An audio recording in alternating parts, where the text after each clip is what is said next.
Assalamualaikum warahmatullahi wabarakatuh. Apa kabar rekan-rekan mahasiswa? Salam entrepreneur, salam semangat pembelajar. Welcome back to the class. Pada minggu kedua ini kita akan belajar tentang kepemimpinan dalam berwirausaha. Jadi kita akan membahas di sini di pertemuan kedua minggu ini rekan-rekan akan mempelajari apa sih pengertian dari kepemimpinan, kenapa sih kepemimpinan itu penting gitu ya.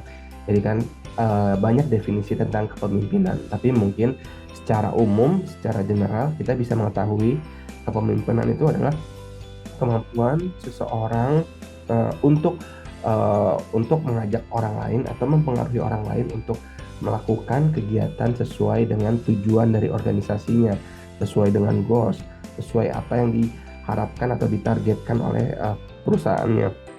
Seperti itu ya.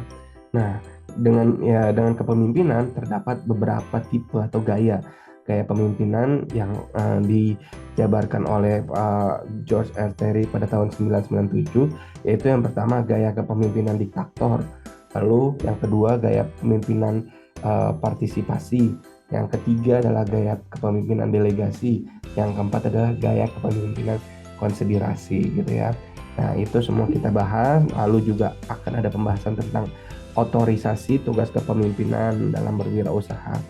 Lalu bagaimana sikap-sikap sukses dalam berwirausaha sebagai seorang pemimpin.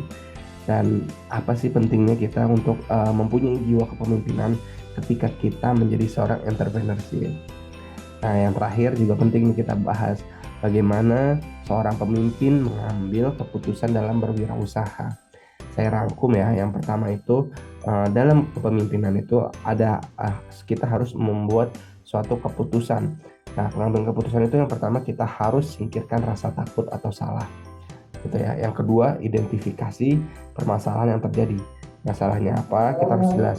Lalu yang ketiga adalah gunakan informasi dan data saat memutuskan. Jangan hanya berdasarkan asumsi opini tanpa data. Lalu diskusikan dengan orang yang tepat gitu ya. Jika permasalahan kita didiskusikan orang yang tepat, maka energi dan waktu kita tidak akan sia-sia dan akan mendapatkan solusinya gitu ya, dibanding kita berbicara ke orang yang tidak paham atau tidak ahli. Lalu yang kelima adalah tetapkan waktu penyelesaiannya atau pengambilan keputusannya gitu ya, itu yang kelima. Yang keenam, hadapi resiko apapun yang sudah rekan-rekan ambil saat mengambil keputusan. Jadi keputusan itu kita harus berani apapun resikonya. Kita pikirkan matang-matang apa yang kita akan ambil, apa yang akan kita pilih, tapi kita juga harus siap menanggung konsekuensi dan resikonya. Itulah ciri-ciri pemimpin dan juga karakter yang hebat sebagai seorang pemimpin gitu ya. Itu saja materi pertemuan kedua. Selamat belajar rekan-rekan, selamat memahami materi, dan feel free jika ada pertanyaan. Dan jangan lupa forum dan kuis dikerjakan. Forum diperlukan waktu 4 hari. Setelah saya rating nilai lebih dari 70, rekan-rekan bisa mengerjakan kuis. Nah, dari kuis setelah selesai digunakan, baru itu nanti akan otomasi terabsen oleh sistem mereka. Oke, terima kasih rekan-rekan mahasiswa. Semangat belajar terus. Salam entrepreneur, salam semangat pembelajar.